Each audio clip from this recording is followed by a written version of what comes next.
Mandy, you ready to get started? I am. I am. All right. Well, I'll introduce myself and then I'll have you introduce yourself and then you're going to jump us off with the first question and the first big slide. So, my name is CF Callahan. I'm a consultant here at Sukup Strategic Solutions. You can see there on the left sort of some ways to connect with Sukup. If you haven't already, most of you probably found out about this by the email. But again, Facebook, Instagram, and the website are there. I've been a fundraiser for 15 years. I've been with Sukup for about a year now, and love to share my passion for fundraising and all things related to that, including board development. And I believe it starts at the top with the board. So we're going to talk about that today. But I want to pass it to Mandy, who's going to introduce herself and get us going. Thank you. I'm Mandy Helton. I have been fundraising for nearly 20 years now. Um, and I've actually also sat on both sides of the board table as both a board member and also an executive director of a nonprofit. So hopefully we have a representation from both sides of the board table on this call. And a lot of the guidance that we're going to be sharing and best practice we're going to be sharing is going to be applicable for your staff in some situations, but it's certainly great to share with the board chair, or if you have a board development chair, as they consider how can they really up-level your board from passive to powerful. You'll see here, I'm going to put it in the Q&A again, but we'd love to hear what are some of your challenges in engaging your board, and we'll monitor this Q&A throughout the call and take some time to address your individual questions. So look to the Q&A if you have any specific challenges with your nonprofit that you would like us to visit in this call. In terms of your board, we're talking about a board going from passive to powerful, and that's talking about a board as a collective. But I think key to activating your board is to also remember that every individual board member has a story, and they have a journey with your organization. So we're going to talk about your best practices with those individuals, starting with identification all the way through their board cycle to when they become a former board member. When you consider each board member as an individual in this way, it will really help activate them as a collective group. I don't think it's going to surprise you to hear that the very first step in achieving a powerful board is to make sure you have the right people. Um, you can only be so good as your weakest board member. So it is much easier to start this journey for each board member by making sure they have the skills and the perspectives that you need for your board. And it's much easier to activate them at later stages in this cycle than if you choose the wrong person and then you're trying to activate them. So CF has some great strategies for board member identification and recruitment that he will start to guide us through here. Thanks, Mandy. And I found my Q&A, so I am on board. I'm prepared. Please respond to the message about any challenges you've seen in engaging your board, and then we'll kind of consider some of those, or happy to answer some of those questions as we move along. But let's go to the next slide where we're going to talk about recruitment. And Mandy started off by mentioning identification, but I think that recruitment and identification really have a very tangible connection. And I think the first thing, if you take a look at the chart on the right, we've got a lot of X's in there, a lot of different categories. One of the things that you want to do is understand the makeup of your current board. And I think this is a good exercise for any organization to participate in, where they take a look at, who's on the board from a gender perspective, from a diversity perspective, age perspective. You can consider veteran status, geographic location, so that you get a better understanding of who's on your board. And then also, one of the most important things to think about is the skill set, because typically we think about, okay, well, we need somebody with finance or an attorney or something like that. And so understanding what those skills are, as well as all of the other attributes within your board, are important to consider when you want to start identifying future board members. And so sort of setting up the premise that you've already got a board, but you're thinking about adding new folks. That's a good inventory exercise to have to start off with. So then the next thing I think, let's see, some background music. We have some background music. I'm not hearing anything. Is everybody doing okay? All right.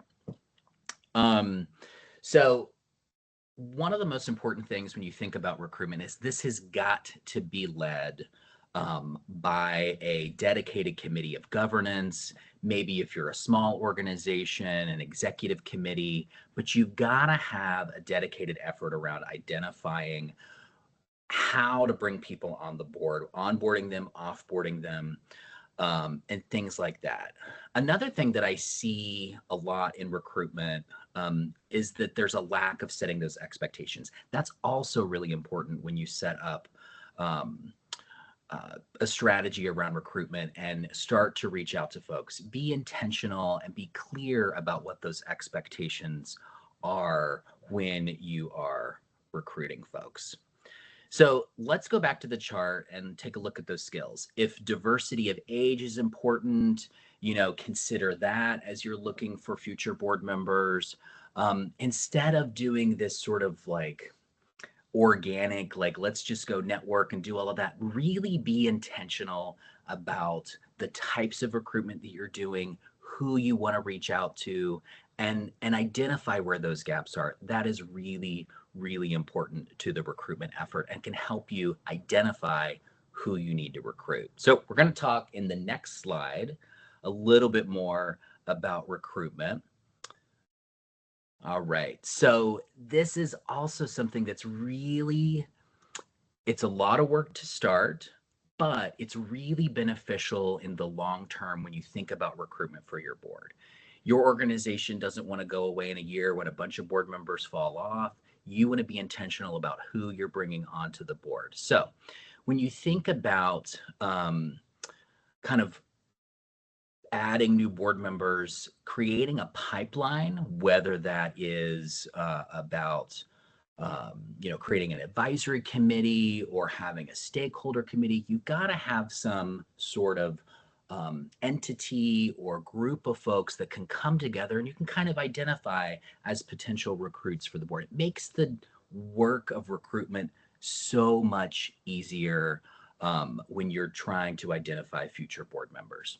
So again, like I said, there's a lot of different ways you could do this. You could have an advisory committee, you could have a community advisory board, but be intentional about how you want to create that pipeline, because those folks could be maybe not next year or the year after that, but in the future you've got a core group of people that you can pull from and identify as potential board members. And part of that process from the pipeline building is they get to know your organization a little bit more thoroughly, or they get connected as opposed to somebody who you just met for the first time. That pipeline, that group of folks that are coming together to talk about your organization can really be a great resource to find future recruits.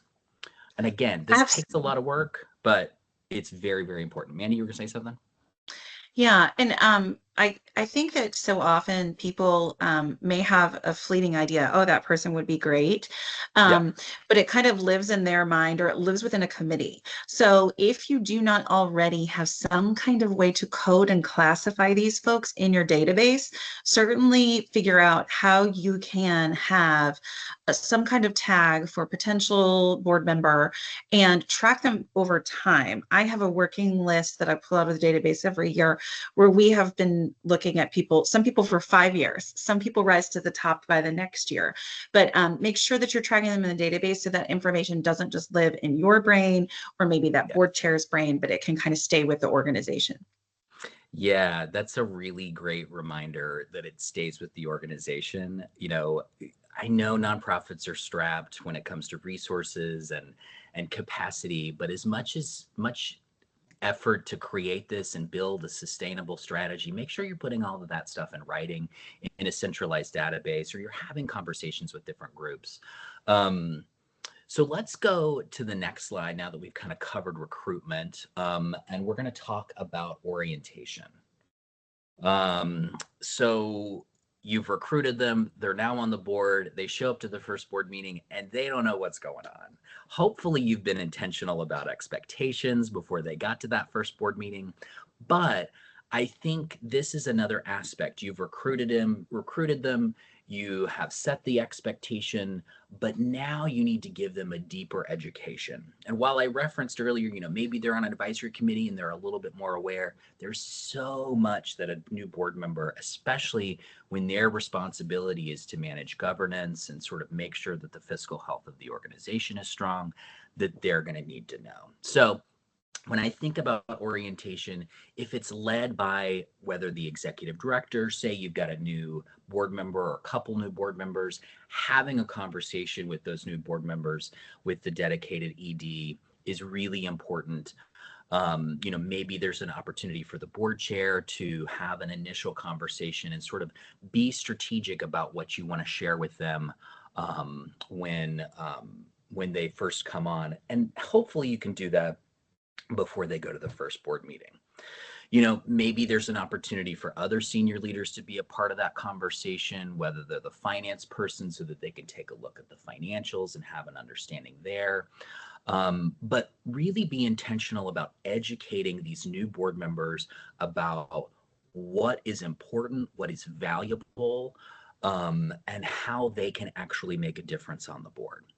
And this gets to what I was just saying, the clear expectations about what it means to be a board member is very important. So their role is to lead the organization, make sure that there's money to front the mission and do the work, but their job is not operations. Wouldn't you agree, Mandy? Absolutely. This is Yes. always, there's always a learning curve about this with new board members, but sometimes even with seasoned board members. um, Yeah. yeah, they do not fire. So, for example, a very important distinction for on this level is that only the executive director, the CEO of the nonprofit, is the employee of the board. Yeah. Any other employees of this nonprofit are managed by that executive director or CEO. So a board member should not be weighing in on the hiring and firing of positions other than the executive director and the CEO. A board member should not get bogged down in asking about little details about how you run your database. Yeah. Certainly if you ask for their input or help or guidance or expertise, that's all appropriate. But they have to be really clear in this distinction so that they keep their perspective high level where it should be. Yeah, you're right, Mandy. I mean, we both have been fundraisers, are still fundraisers, and we recognize this big distinction between a board member who really understands thinking at the high level of what the organization needs versus getting down and dirty in the operations. Like, yes, you want to help them understand what it takes to do the work, but their role is to hire the executive director, and then the executive director manages the organization. So be really clear about that. I think that's sort of like our big clarion call when it comes to this, what are the expectations? But another thing that's really important, and this is where I know there's a lot of fundraisers on the call right now, building a culture of philanthropy is also really important.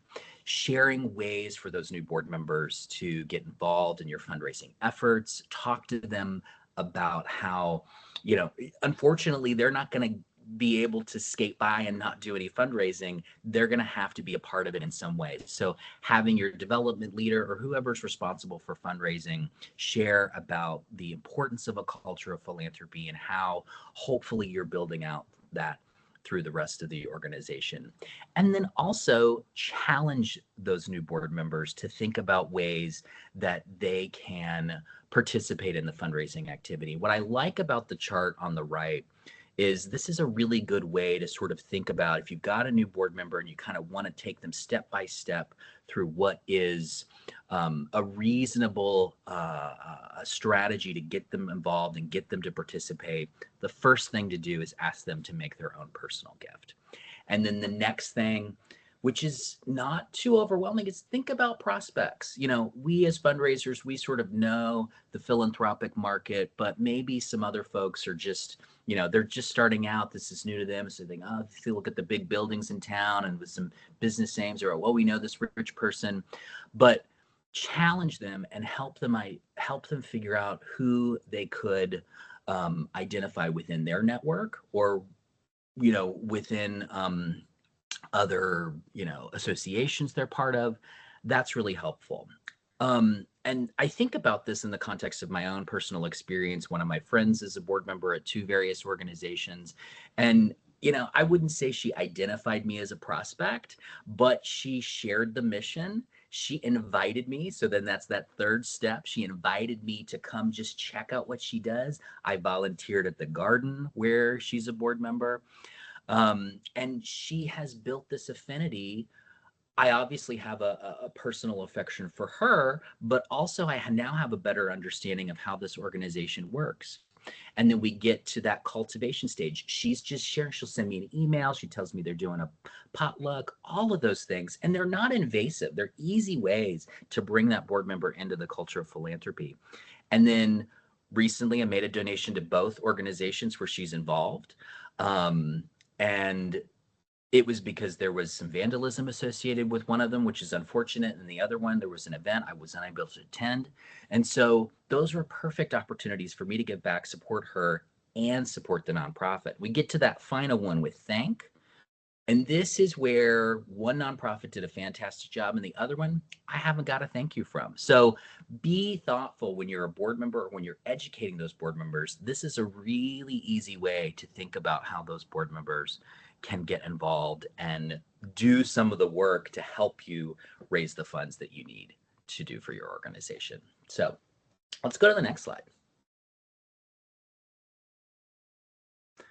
All right. So this is something that, we've talked about recruitment and being intentional around that and identifying where those gaps are. We've talked about orientation, educating them on what the organization does and some of the challenges and some of the strengths and where they can participate in a philanthropic way. But this one, I think, is something we don't spend a lot of time talking about, but is really valuable to the sort of the enthusiasm of the board member. And I've seen this be a challenge for various nonprofits where board members just don't know each other.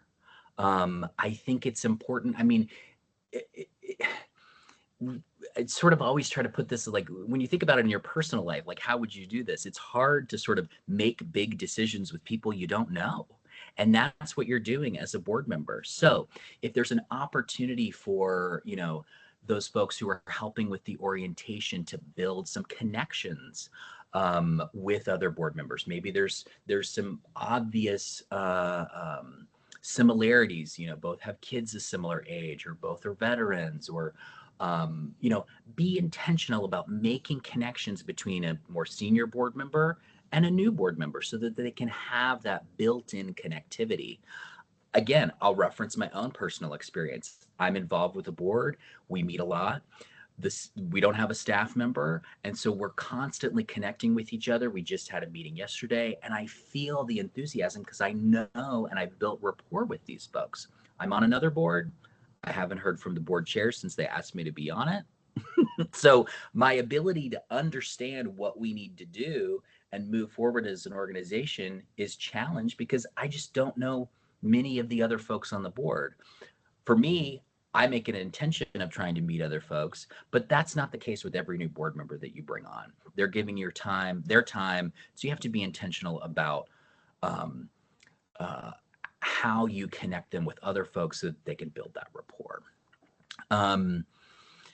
Again, thinking about shared service opportunities or social gatherings, they don't have to be fancy. They don't have to be really complex. You've already got volunteer opportunities for them, for the entire community to participate in. Make sure the board members are there, or have a board member host something in their home so that they have an opportunity to sort of put the business aside and bring a more personal connection to the mission.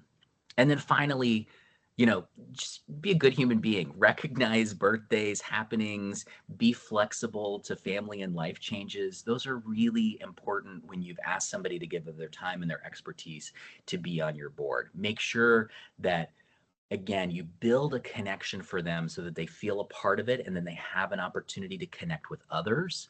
But also be intentional about how you're doing that so that people can really get a better understanding of who else they're working with.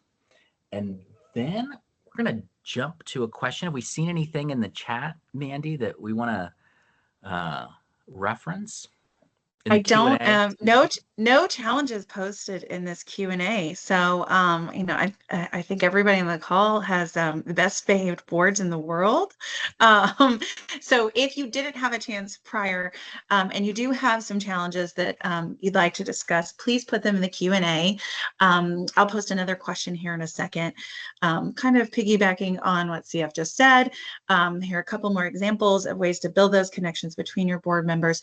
This afternoon, I am going with my board and an auxiliary board that kind of interacts with them. We have some crossover between members, and we're all going to do a service project together. So we're going to be assembling some care kits for a neighboring nonprofit with whom we have a very good partnership and relationship. I have had one board member who consistently told me we were having a meeting on her birthday. And while I wouldn't necessarily do this for everyone, since she brought it up multiple times, that told me this is a person who really cares about her birthday. Yeah. So we were having a meeting and I said, okay, let's have a cake ready or something. And then we ended up getting snowed out that day and doing it virtually. So I had cookies delivered to her house and she held them up and she said, oh, thank you so much. And everybody got a chance to tell her happy birthday. We have had, your board members are prominent people in your community and they do great things. And sometimes that even means media coverage of them. So if they're on the cover of a local magazine or there's a great article about them in some publication, pass it around and circulate it at the board meeting for the other board members who haven't seen it. And then certainly in terms of being sensitive to life changes, probably more than once in my career, we have had board members encounter some health challenges, specifically board members undergoing cancer treatment. And in both cases that I can think of, they chose to remain on the board. They said, this is time I have to think about something else. This is a way that I can think about how I can make an impact outside myself. But I didn't know they were going through that. And so in one case, board chair, in one case, staff, we assembled a little care kit when we knew they were starting chemo. And I would say my relationship with both of those board members after that just skyrocketed. It wasn't a bad relationship before, but just the fact that we had been thoughtful about what they were going through and where their board work was kind of overlapping with their health journey was really, really meaningful to them. One of them still brings it up to me whenever she sees me, even now that she's a former board member. So getting creative, a lot of you are in development work. When you think about how would you steward a donor? Every board member is a donor, and stewarding them and building that connection between board members, but also with staff or with the board chair is so important. And there's lots of thoughtful ways to do it. All right. So we got another question, right, Mandy? Oh, we're gonna go to the next slide. Yes. I'm gonna post here. Okay. We've gotten one set of challenges. This is the challenge. The board is getting involved with day-to-day operations, trying to move from a working board to a governing board. Yeah, I'm not surprised by this challenge. This is, I've seen it on both sides of the board table. I think in the next slide, we'll talk a little bit about inviting new voices into your meetings. And this might be a really important time to get a consultant or just an outside voice involved and try to re-educate your board on this distinction. And so we'll talk about that a little bit more. CF, do you have anything you want to pipe in with in regards to when you already have a board that doesn't understand that distinction between governance and operations? Yeah, that's a really big one. I mean, one, I think it depends on, specifically to your question, Jessica. It depends on your role. So are you the director of development or executive director? Both of those leadership positions have a little bit more gravity to be able to move the conversation forward. When you're an executive director, you could identify a consultant. Sukup is very capable of having very strategic conversations about what a board does and what a board doesn't, so that you can have that third party support to say, this is how this board needs to conduct itself. This is really what a board does. There's another great resource called Board Source, where it really educates board leadership and staff about what the role of the board is when it comes to governance versus operations. So I think those are some important things to consider when you're sort of struggling with that issue. But let's jump. We've got another question we're going to pose into the chat. What are some things that you can think of that you can connect your board members? This is just to get a little creative. I know that most folks on this call have probably done something where you've identified an opportunity to bring those board members closer to the mission. So I'd love to hear what you have to say. But while those prompts are coming in, I'm going to let Mandy lead with building stronger, meaningful communication next. Yes, next slide, please. So you have recruited the right people, and then you've set some expectations in your orientation, and you've really talked to your board members about how they can prepare for meetings, the amount of time that they should factor in each week, if they're on a subcommittee, or to review materials. And one of the other expectations that you probably set in your orientation was how they're going to be communicated with, by whom, and with what frequency. So you set those commitments in orientation, and then it's really important to stick to them. One of the things I feel really, really strongly about, and I have a story about, is at a minimum, the agenda or any items for their review, any reports that can comprise a board packet, should always be sent before the board meeting with enough time to review. This is, CF was talking earlier about, in orientation, going through financial processes and kind of giving new board members a chance to learn those and understand what a balance sheet is or whatnot. I was once on a board where the morning we received a 990 in the morning, and then an hour later, as a board, we were asked to vote on it to accept the 990. That's the tax return for nonprofits. And one of the new board members raised his hand and he said, "I'm sorry, I didn't have any time to review this. I don't even know what I'm voting on. I don't even know what I'm looking at." So two things happened there. First, the financial processes were not explained clearly in orientation. But secondly, he wasn't given the time that he needed to review it. He felt really uncomfortable and didn't want to vote on it.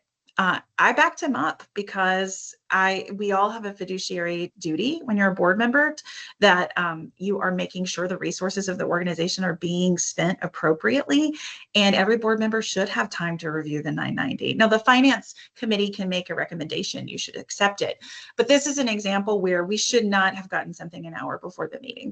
That 990 was done prior to that, and we should have had it in our hands.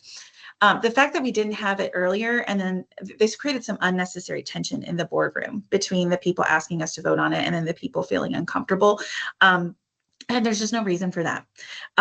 Get them everything they can review beforehand, as much as possible. Another thing to do is, when you put out the agenda, have some discussion items on it, and Jessica, to your question, make those discussion items high level. They're getting the reports, they can look through the information, but guide them in thinking about, what is this next board meeting going to ask of me, and what should I have already thought about in advance, and make sure that these are high level questions that they're considering. You also want to have, particularly with new board members, have your board chair establish a schedule where they're checking in with those new board members on a consistent basis, or if your board can allow for this, have a mentor for each new member of the board. And then they do a check-in. They do a check-in after the first meeting and they say, hey, did you understand everything that we discussed? Did you have time to review the board packet? Is there something else that you would like to be sent prior? And really make sure that this communication can happen outside of the meeting. There's two reasons for that. The first is to make sure that your board members are just kind of constantly engaged. They're getting the materials and they're staying active. They feel like they know what's going on, but also it will make your meetings more meaningful. You get to avoid meetings that are solely reporting out. You also want to commit to when your follow-ups are going to go out after a meeting. What are the action items? So if your board routinely meets on a Wednesday, the board chair and staff should already know on their calendars, when is our action item list going to go out? Maybe it's on Friday. And that should just be a regular routine after every board meeting. And then emergent communications beyond these kind of like regularly scheduled communications that you're going to do both before and after a meeting. If you have an emergent situation, let's say, right now, there is some kind of regulation that's changing that's going to affect your work, or there's funding that's changing that's going to affect your nonprofit's work, and you all are preparing to put out a statement or change a program. Your board should hear that first, and you might use your communication about that to go out to them first, and it allows you to kind of pressure test it. They could be your pilot group and you pressure test the communication that's going out, and then you are able to make little tweaks before you send it wide. Yeah, and I think that's really important, Mandy. One of the things, there was an announcement of a new leadership role within an organization, and because I'm a chapter leader of that group, I got the communication prior to the public. So it was that extra little touch of 6 hours before notifying of a really big important issue that then the public's going to get a little bit later, and it's just that little insider information that a board member should expect, because they're leading this organization. They should have that inside information. So being emergent about it is important.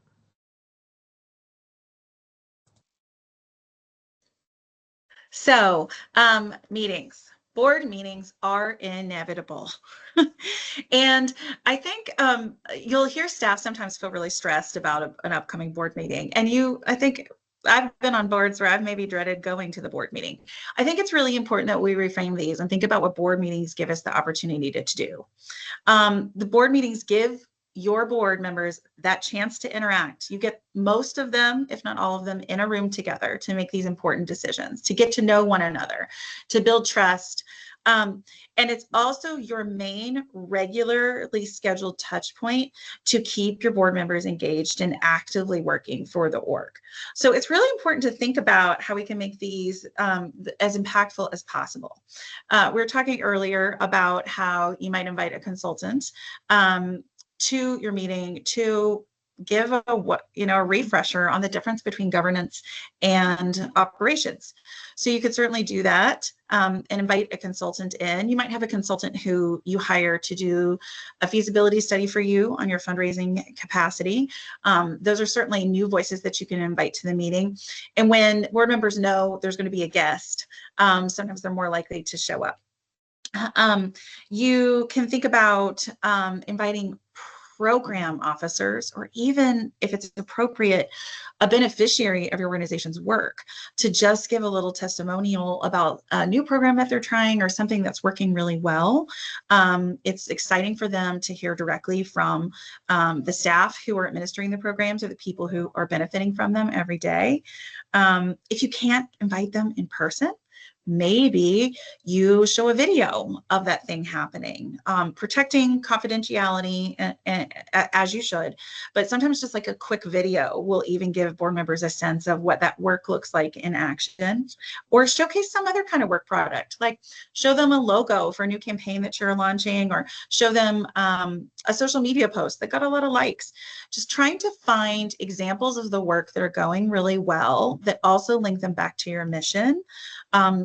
is a really important way to set the tone for the meeting. It usually works best to do some kind of mission moment like this at the top of the meeting, because if you are inviting a guest, like a program director or consultant, they're probably not going to stay for the entirety of your meeting.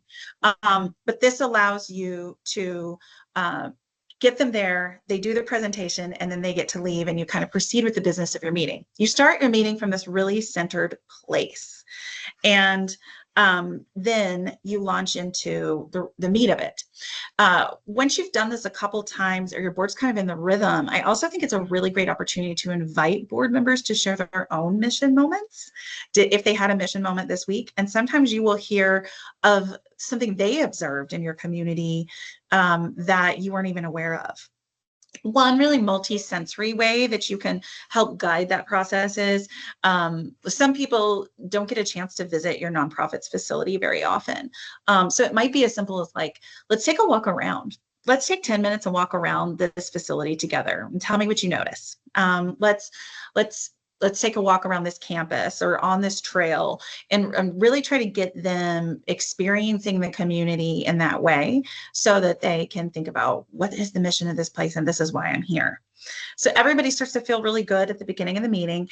And then when you move into the meat of the meeting, if you've done all of your communication effectively beforehand, hopefully you're not going to have to spend your meeting solely reporting. This is a great time where you revisit those high level questions that you posed in the agenda and in the email they received beforehand, and then break them into small groups. Have them do small group brainstorming, and then come back and report out to the large group.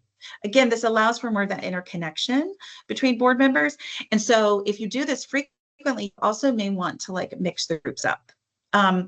You can put up a whiteboard and you can say, let's hear all ideas. No idea is a bad idea. Let's put all ideas on the whiteboard. And then we'll talk through which ones we want to have come off. You can also think about things that will just get them moving around the room. What we know about neuroscience now is like breaking up your meetings with these kinds of different formats for discussion will really keep board members engaged. So one successful thing that I've tried is we needed our board to set some priorities. And so we put each priority on a piece of paper, and then we placed the papers at various points around the room. Then we gave the board members a set of stickers. They each got like 3 stickers. And then they had time to walk around the room, and they put their sticker on the piece of papers that they thought were the highest priorities. So it gets them moving around the room. Some of them stop and kind of tease each other or chide each other. Why are you choosing that priority? Or, hey, come over here. I want you to put your sticker on mine. But it gets them moving around. It also gives you this powerful visual of where the board's priorities are. And so just think about ways that you can do things like this. One resource for you with this kind of thing is if you have anybody who typically facilitates group discussions, meetings, presentations, if you have an educator on your board, just thinking of different ways to use group management or classroom management techniques for your board meetings can really make them more enjoyable for your board members. All right, I think yeah, do you have anything to add there while we ask our next question? I think it's great. The only thing I'll add, and I think you hit on this, was having a board member share a mission moment, for them to be able to articulate what you do in your nonprofit, and have them share their own personal connection. Having done both marketing and fundraising, the board members struggle to articulate, like, why should we support this? So if you challenge them to share their own personal mission within the larger mission of what you're doing, I think helps them practice that. But it also gives an example to the other board members around the table that like, okay, this isn't as complex and overwhelming. It's a really easy way to get them to hone that skill and have peers speak to other peers about what the importance of the mission is. I love it. So I'm throwing another question in the Q&A. We'd love to hear from you. What are some things that you have that have worked for your organization to make your meetings more engaging and effective? Would love to hear from folks there. And then I want to make sure we have time for questions. So I'm going to head on to the next thing, which is making sure that your meetings matter. You've set up a great mission-centered meeting. And so now your job as a board chair, or I would say as a staff person, is to sit back and watch how each individual is interacting. Remember, each board member has their own individual journey and story. So you want to pay attention to who talks most, but also who's talking the least. Go back to your skills matrix and try to remember, why do we identify this person? Oh, that's right.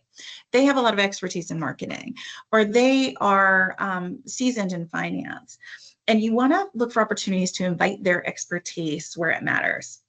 Sometimes the quiet leaders just need to hear from you that it's their turn to pipe up. So if you know you're getting ready to discuss something, say, hey, CF, we're getting ready to discuss a fundraising issue. So I really hope you'll weigh in here. And that invites them to participate and also recognizes their expertise for the rest of the board. Sometimes your quiet leaders on the board are getting a lot accomplished outside of the meetings. They are really effective on email. They're really effective in their own networks. So make your board meetings your first opportunity to recognize those kinds of contributions. Essentially, every board meeting, you should be hearing a thank you to someone. Some board member has done something worth recognition in between your meetings. And so really highlight all those kind of contributions, whether it's at a subcommittee level or it's because they invited 2 people to your gala, but look for all the ways that you can recognize their contributions. Beyond board meetings, of course, you're also going to want to recognize their contributions in anything you do in print or like a digital newsletter and at public events. That is just great stewardship. And it also ensures that even if somebody is not the loudest leader, they still know that they are contributing and that you see it. And then as you conclude the meeting, your goal should be that every board member walks out of there feeling like, I have some piece of achievable work that I can do between now and the next meeting. You're going to do that great, effective, expected follow-up communication to remind them what it is within the time frame that you already established in orientation.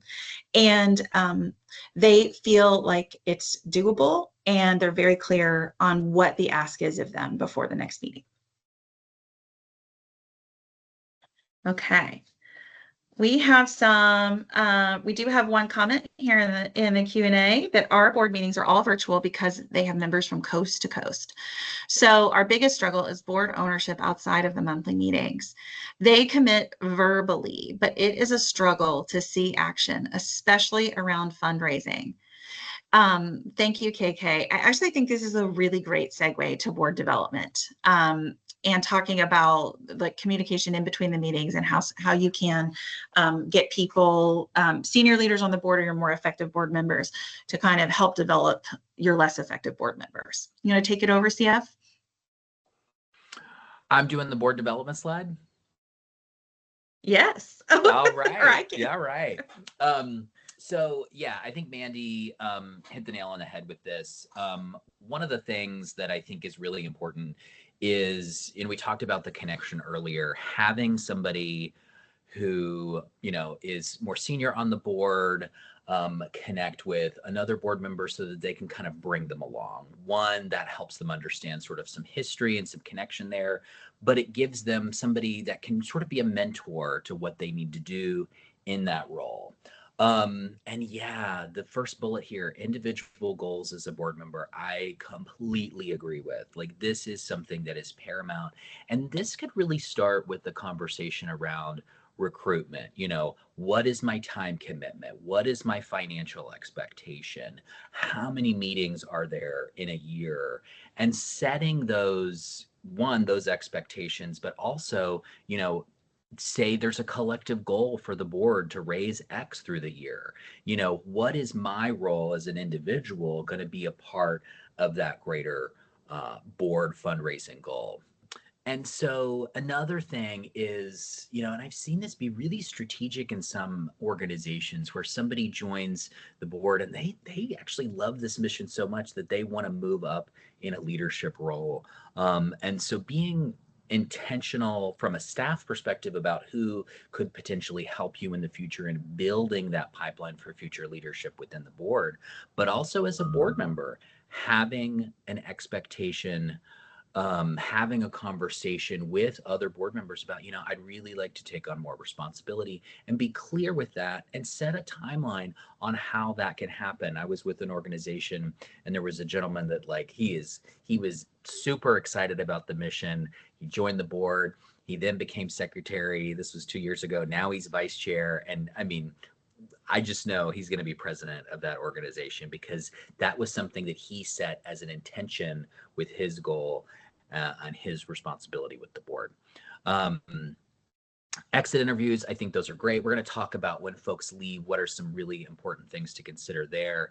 But, if there's an issue, if there's something that the board needs to dive deeper in, designating a subcommittee to deal with that issue is really important. So you're not spending all the time with the full board talking about the intricacies of some aspect that's related to board governance, and that you can move that off to another committee. Specifically, if you've got a big enough board, having a committee that's focused on governance is going to help you with that recruitment. And with the last bullet, always be recruiting, because most organizations have set term limits and they end, and then you keep somebody on for another couple years because you want that institutional knowledge, but they're going to leave at some point. And that gets us to the next slide. When those board members are gone,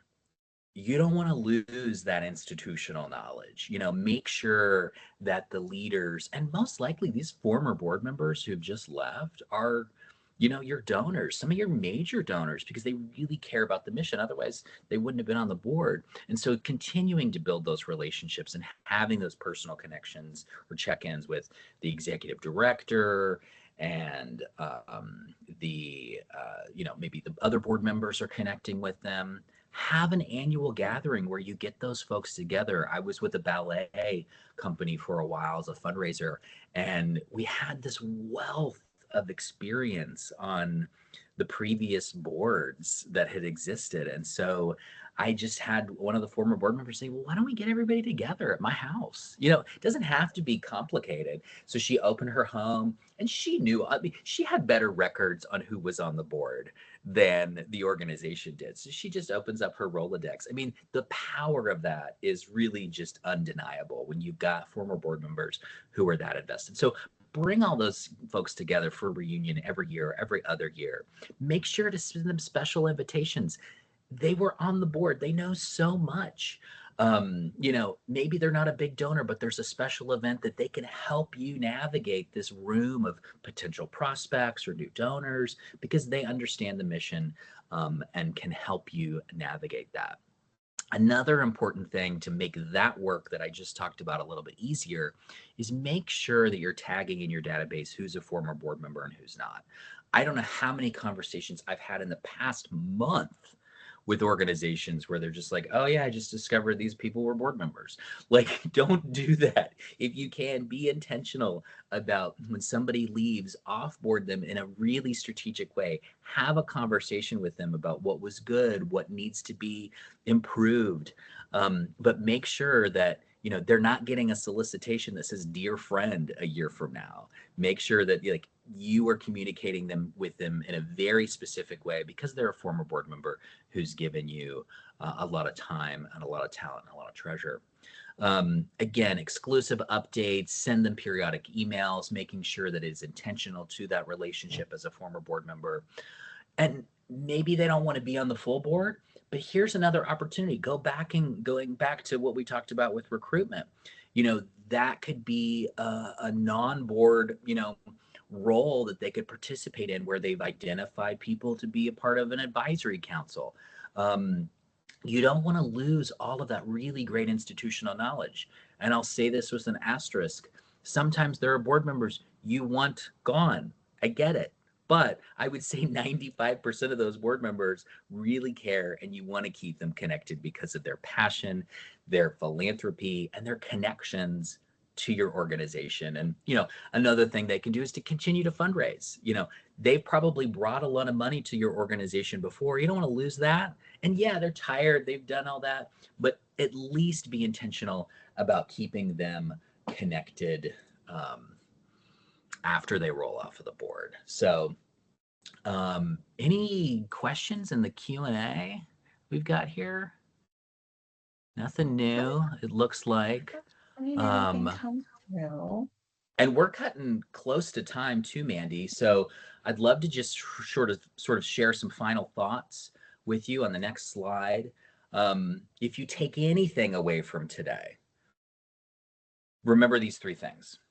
Recruitment, be intentional about making sure that you have the right people, the right attributes, the right skills, the right passion for folks on your board, and make them feel like they're part of the board. Don't just recruit them and then send them calendar invites for the board meetings. Really build rapport with this group of leaders so that they understand each other and they can make decisions easier because they've already got those connections with other board members. And communicate. Really make sure that you are taking the time to be intentional with communicating with your board members in a very clear and specific way. They're making big decisions for your organization, and they should be, right at the top of the list in what's happening in the organization, and especially on a regular basis. Mandy, anything else? No, I think those are three great takeaways. Hopefully, you all have heard some examples of some best practices that have worked at our organizations on this call. And if you liked what you heard today, want to make it clear that that we would love to hear from you on things we can do better, things that were really helpful to hear. Pull out your phones, pull up this QR code, and complete this Survey Monkey for us. It'll stay on the screen here for a moment so Yeah, we'll that give you some we time. can Pull your get that phone out. It's open. not hard, the place you probably been getting text messages from, just like me here, buzzing on the side of the computer. But yeah, we'd love your feedback. Please take a moment or click the link there to give us feedback on how we can make these stronger. You go to the next slide. Yeah. And finally, if you heard anything today that created more questions, or you heard anything today that you'd like to explore further, we want to make you aware of all the variety of services that SUCUB Strategic Solutions provides. Please contact us if you would like to explore solutions that are tailored to your nonprofit, and we are here to help. Yeah, and I'll just echo, some of the things that we said earlier. There are challenges, and this is where I think a third party, a consultant, an expert in this space can really help you navigate and inform the board, the staff, whatever you need to make sure that your board is operating effectively, what their roles are, what they're supposed to be doing, and getting them organized. Sometimes the reason you want to have somebody else kind of help you navigate that is your capacity is stretched thin. So investing in some resources, investing in time with somebody else who specializes in this work can really make a big difference. So think about that in the context of everything we've covered. If one of those is a challenge, there's a lot of groups, especially SUCUB, that can help you navigate some of those challenges with a lot of resources and a lot of knowledge. And we just want to say thank you for being here. Go to sucubstrategicsolutions.com to check out all the resources that are available there. There's a lot of blogs, articles, things that you can check out. And we're glad you're here. Glad you came. Mandy, it was a pleasure. And Maria, thank you on the back end. She is pushing the slides and got it all together. So again, thank you everybody for being here, and have a great day. Go activate your boards. Make your next board meeting a meaningful one.